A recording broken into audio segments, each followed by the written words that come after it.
Well, I gotta say, I am in a really good mood. That's because, for those of you on YouTube, on my Twitch channel, I am streaming my Pokemon Legends Arceus Nuzlocke, and I was surprised by hitting 30 views last time I checked it.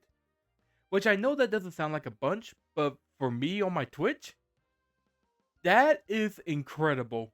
I am so happy, and I want to thank everyone for watching that. Like, that really made my day. Anyways, greetings, creatures and humans alike. I am MagiQDog, and tonight we shall be learning about scribbling. I'm still scribbling. Scribble. The Dhampires. Let's see. Let me land right here. Nice. There we go. Now then, let us begin this lesson. For unfortunately, I won't be able to do like a big stream tonight. Yeah, I'll talk about that later on at the end of the stream, but for now, let us learn about the Dhampires. Now then, Dhampires are hybrid creatures made of human or any other species but mainly humans, and vampires being the dominant parent that came from Baltic mythology along with Southern Slavic, Bulgarian, and other nearby cultures and beliefs. A Dhampire appears like that of a typical human, but with some vampire traits, blending the two parents into the child. They mainly have dark hair color or black, and they don't cast a shadow. Other appearances include that of a slightly larger eyes, teeth, ears, and nose. It's even said that they have a deep mark on their back similar to a tail. Some legend says that they can live longer than humans, while a few pretty much suggested shorter lifespans than humans. But that's due to having no bones or nails, apparently. In Albanian myths, the vampires would have dark colored hair, are very courageous and cunning, and aren't attracted to human blood and eat normal human food, though the option to bite and consume blood like a vampire is there. In Baltic and surrounding cultures, vampires are rare species of creatures, with many of them born from a human mother and vampire father.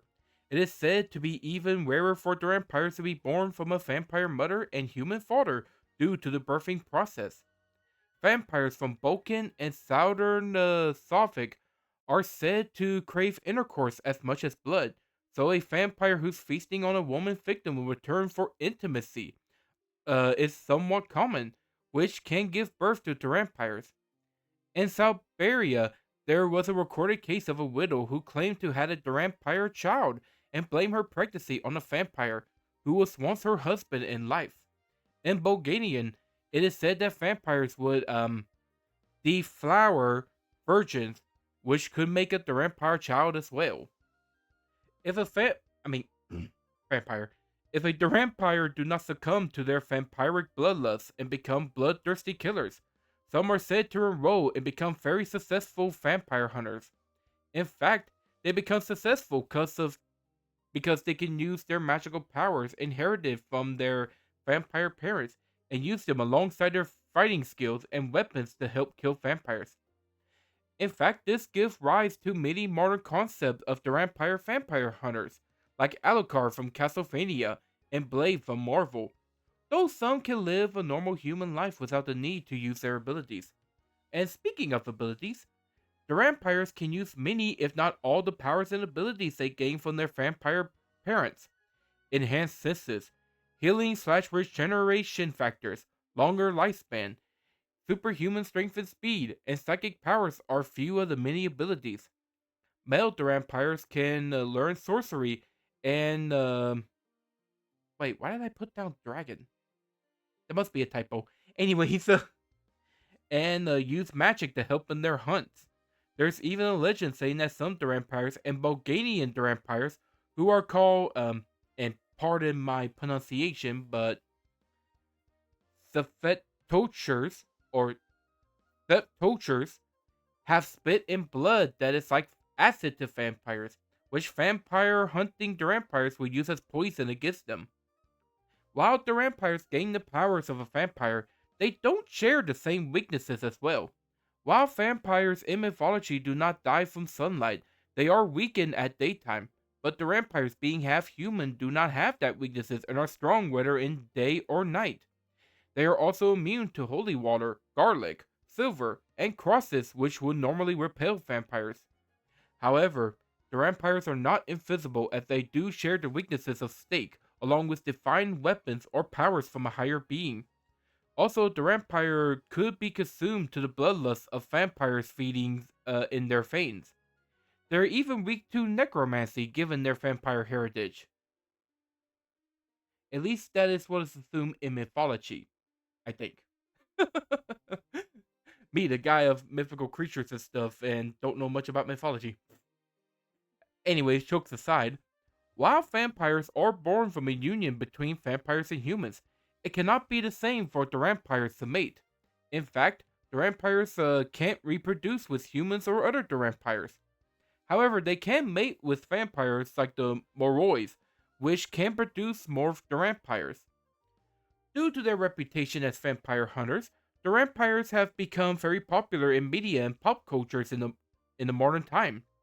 Some of the most famous vampires are Blade from the Marvel comics and movies, and Alucard from the video games Castlevania as a son of Dracula and Lisa. There's also Dennis, who's the son of Mavis and Jonathan from Hotel Transylvania. There's also a female vampire, Risemi from Twilight. Sorry if I pronounced the name wrong. And there's also a bunch of vampires that appear in the Vampire Academy series, and the main character D from Vampire Hunter D is a vampire. And last but not least, my friend Dominic is a vampire. Though he might be a little crazy, he is a great friend and guildmate from the Grand Guard and an expert vampire hunter too. And with that, that concludes the lessons of the vampire. So what do you guys think? Do you think they make really good vampire hunters? Would you like to meet a vampire? Would you like to, date a vampire? Let me know in the comments section on YouTube. And now, I have to say, I have to do a short stream because of work, which I got early in the morning. And unfortunately, I won't be able to do another stream Saturday because of work in the morning. However, that Saturday night, I should be able to do a gaming stream of Avatar The Last Airbender. So for those of you on YouTube that wants to watch me play it, check me out on Twitch.